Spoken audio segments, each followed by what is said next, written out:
الحمدللہ رب العالمین والصلاة والسلام علی سید المرسلین اما بعد اعوذ باللہ من الشیطان الرجیم بسم اللہ الرحمن الرحیم۔ ایک اور حکایت لے کر آپ کی خدمت میں حاضر ہوں، اور بہت ہی عمدہ حکایت ہے، اور یہ ایک نوجوان پر مبنی ہے جو باحیا نوجوان ہے، بڑا ہی پرہیزگار ہے، اور اللہ تبارک و تعالیٰ کے عشق میں اس قدر مستغرق ہے کہ یہ دنیا کی چیزوں اور دنیا سے قطع تعلق رکھتا ہے۔ میں پیش کرا، ملاحظہ فرمائیں۔ بسم اللہ الرحمن الرحیم۔ حضرت سیدنا احمد بن سعید علیہ الرحمہ اپنے والد محترم سے نقل کرتے ہیں، کوفے میں ایک عبادت گزار خوبصورت و نیک سیرت نوجوان رہتا تھا۔ وہ اپنا زیادہ تر وقت مسجد میں گزارتا اور ہر وقت یاد الہی میں مشغول رہتا تھا۔ ایک مرتبہ ایک حسین و جمیل اور عقل مند عورت نے اسے دیکھ لیا، دیکھتے ہی اس پر عاشق ہو گئی اور اس کے خیال میں گم رہنے لگی۔ بالآخر جب اس کی محبت شدت اختیار کر گئی تو وہ راستے میں کھڑی ہو گئی۔ کچھ دیر بعد وہ عبادت گزار نوجوان مسجد کی طرف جاتا دکھائی دیا۔ وہ اس کی طرف لپکی اور کہا، اے نوجوان، میں تجھ سے ایک بات کرنا چاہتی ہوں۔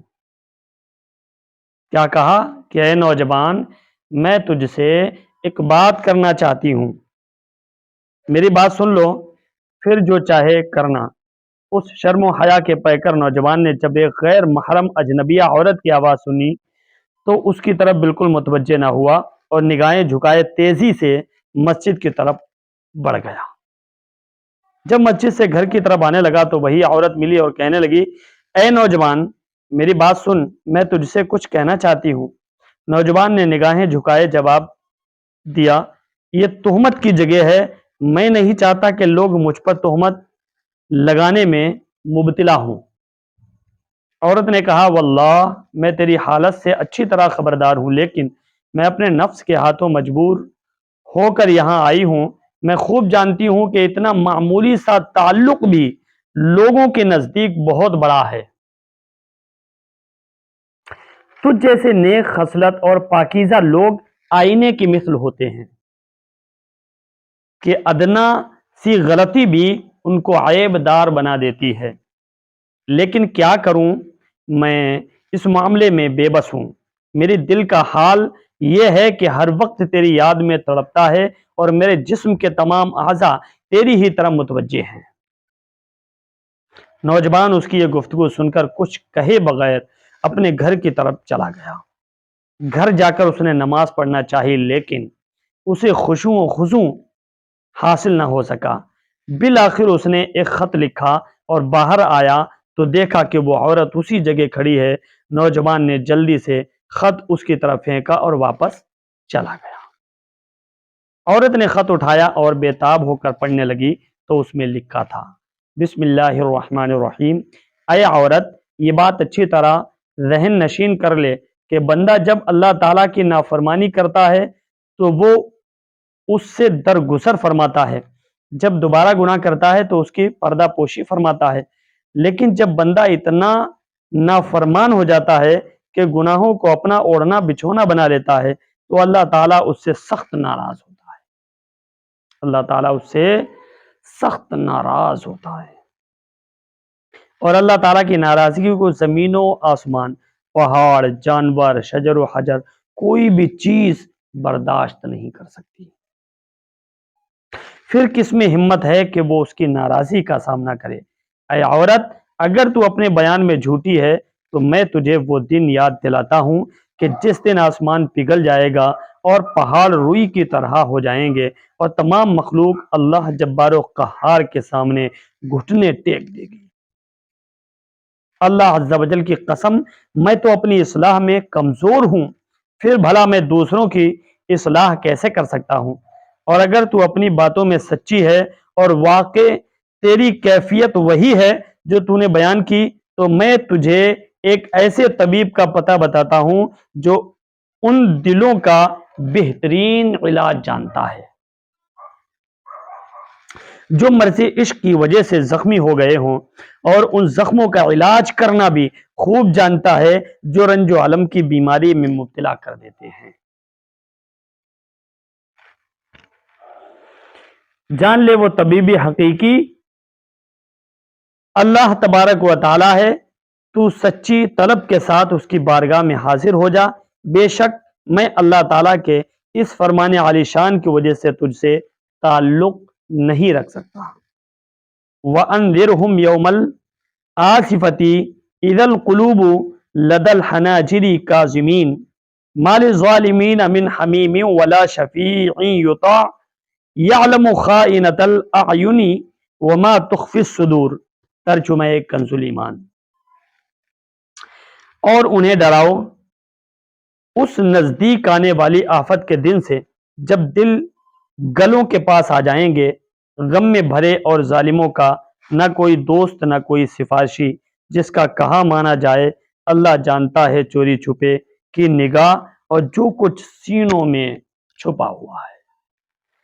اے عورت، جب یہ معاملہ ہے تو خود سوچ لے کہ بھاگنے کی جگہ کہاں ہے اور راہ فرار کیوں کر ممکن ہے۔ عورت نے خط پڑھ کر اپنے پاس رکھ لیا، کچھ دنوں بعد پھر اسی راستے پر کھڑی ہو گئی۔ جب نوجوان کی نظر اس پر پڑی تو وہ واپس اپنے گھر کی طرف جانے لگا۔ عورت نے پکار کر کہا، اے نوجوان، واپس نہ جا، اس ملاقات کے بعد پھر کبھی ہماری ملاقات نہ ہوگی۔